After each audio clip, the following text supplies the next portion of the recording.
You've been in Ireland now for a couple of days. How are you settling in here?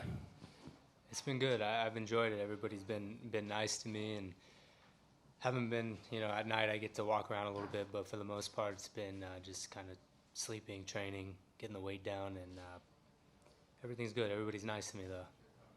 Obviously, Pedro he's not Irish, but he's an Irish trained fighter and somewhat of a hometown favourite here. Obviously, training out of Ireland. What's the approach been? I suppose I know you've a few teammates and people obviously who've fought here before. I know the big reception that he's going to get. Is that a part of your preparation? I suppose preparing for maybe being the underdog in terms of the crowd reception. Yeah, I think I haven't ever done this in my career as far as in MMA. Of course, in wrestling, I've been all over the world and I've wrestled. But I think as a MMA fighter, it's good for my development because I'm sure in the future I'm going to be in people's backyards and fighting. And they always say that the Irish are some of the best fans in the world, and I want the opportunity to put on a show in front of them. So it's going to be good. I'm excited though. But it doesn't play any. I mean, I've wrestled all over the world all my life, and the fans can't fight for him. His coaches can't fight for him, so it doesn't make a difference. Just him and I locked in there.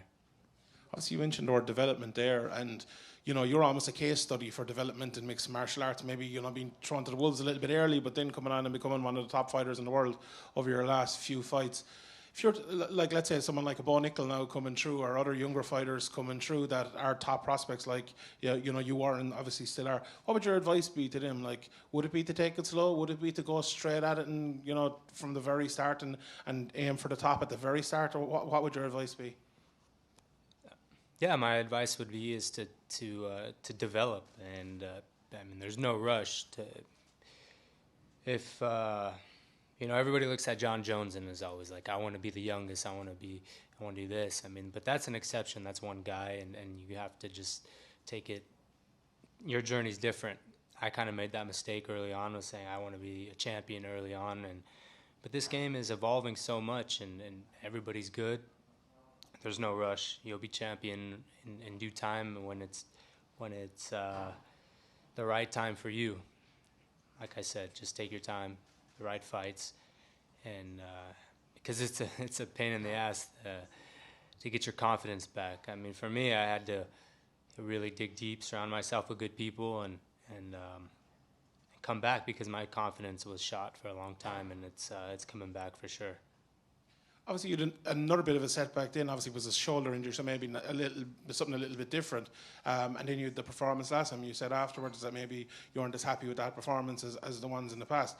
Are you at kind of a stage now again where you have to bounce back again from maybe, obviously the loss, it wasn't a real loss, it was more of an injury loss, and then maybe a performance against someone who you maybe would have been expected to beat pretty easily, that, obviously went to decision and all that. Do you feel like this is maybe the third chapter of your career? Well, I think the last fight, the decision was, what was the decision, 29-27? I mean, it was a unanimous decision, so I beat him up pretty good. It just was hard to get out of there. But I'm not understanding your question. What is your question? So, like, obviously you had the setback with the injury, and like you had the setbacks early in your career. Before the injury, you were in like a great win streak, and you're improving in every fight. Do you feel like it set you back, or are you still on the same trajectory upwards? I don't think it set me back at all. I mean, I came back. Look at my year that I had. I had surgery, and then 4 months later, I was back in the cage and fought a tough guy. I mean, he's never been stopped ever in his life. So, yeah, he was tough, but I think I did good. I fought him on a week's notice. That's very difficult to do. And I feel good. Everything's clicking. I'm where I'm supposed to be, for sure. So certain injuries like dislocations and stuff, often you hear people having a mental block sort of coming back. Yeah. Did you do anything specific to get over that, or? Yeah, with all due respect, I don't really want to talk about the injury anymore. I mean, it's past it. My shoulder's strong.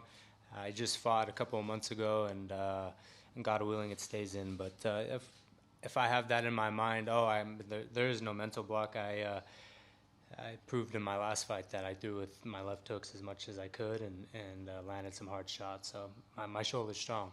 You just did it by winning, basically, yeah? Yeah, for sure. Yeah. And there's still a lot of hype on your name, of course. Like, you're making up for lost time a little bit, a short amount of time. How do you not let that get to you, and you keep looking at every challenge one step at a time? I don't know. I don't even know how to really answer that question. I think where I'm at in my career is perfect. I've accepted all challenges in my fighting career, and I'm one fight away from fighting for a title. I'm not going to put emotional value on that. I just have to just get through Pedro, and I think you guys are going to see a new Bellator champion very, very soon. But we all know what the task at hand is Saturday, and I got to go in there and put on a dominant performance. Do you have your team look at places to go afterwards, since you're fighting abroad? No, just I want to get this victory, go back and get back home, see my son, and ride my horses. That's all I'm really focused on, honestly. I just want to miss my son, and I'll see him when I get home. But I want to go home with a victory, and it's always nice when you come home with a win. Is there still a location you have on your bucket list that you want to fight at? Oh, that's a good question. I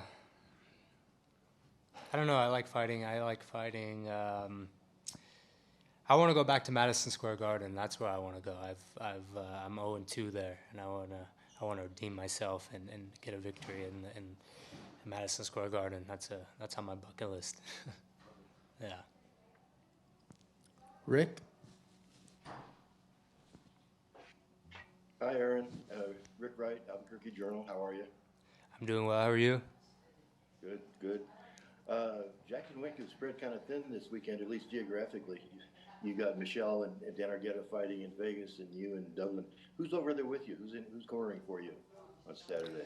The usual: Greg Jackson, Brandon Gibson, and Jordan Burkholder. As you said before, you're not a stranger to jet lag and fighting internationally. Having Greg over there, who's cornered all over the world, does that help you at all? Yeah, I mean, I love the coaches that I have in my corner. I've worked with Greg and Brandon for, I think we're going on 10 fights now, so it's the longest, it's a lot of fights we have under our belt, and I'm excited. I'm excited the team that I have here, and I'm comfortable, I'm healthy, training camp went good, so Saturday night I'm looking forward to the fight, and it's my birthday, so I hope it's a great birthday on Saturday. Happy birthday. Thank you. Without giving anything away, of course, what do you see in Carvalho? What does he bring? I'm sorry, can you repeat the question? I didn't hear you. Without giving strategy away or anything like that, what do you see in Carvalho? What does he bring to the fight? No, I don't. There's really no secret to my style. My style is going to come forward and then look to break him. And he looks to do the same thing, but I feel like my pressure is going to be a little too much for him. My wrestling, my striking. I don't think he's ever, faced Pitbull, who's a very strong puncher, but I think my punching is very dynamic. It comes from weird angles, and my punching to wrestling is the best in the world, I believe. So I think he's gonna have a rude awakening. But make no mistake, he's gonna have a strong arsenal that I'm sure he's gonna look to use. But we're ready for anything. All right, thanks, Aaron. Thanks. Patrick? Hey, Aaron. So it's your first time fighting in Europe in the MMA sense, but it's not your first time competing overseas. You've competed all over Belarus, Russia, Ukraine, Spain, and France. Were there any old tricks you remembered or used to adjust to the time difference for Dublin? For me, what works is when I got here at 10 a.m. On Tuesday, and I basically just stay up probably till 12, 1 in the morning, and then go to sleep. And then I kind of just do it that way. I don't take naps or anything like that. That usually seems to work for me.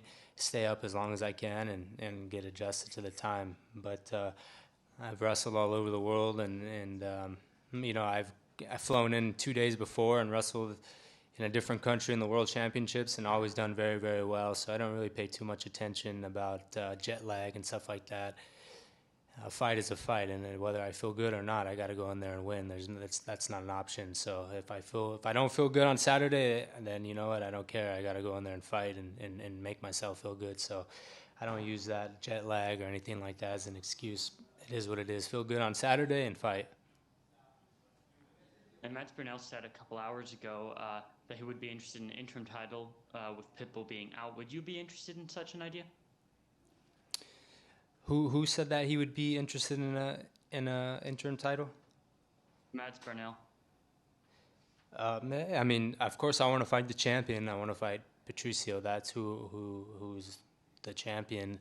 And if that's not available, I believe that there should be an interim title because we don't want to hold this division up. There's too much talent here. And if I need to fight for the interim title and then Patricio gets healthy and then we fight for the title, I think that's ultimately what I would love. I'd love to share the cage with Pitbull, especially a legend like him. He's done great things in Bellator. And if there's one guy to beat in this organization, that's him. And I'm looking, and I want to do it. Thank you. Thanks, Aaron. Thank you.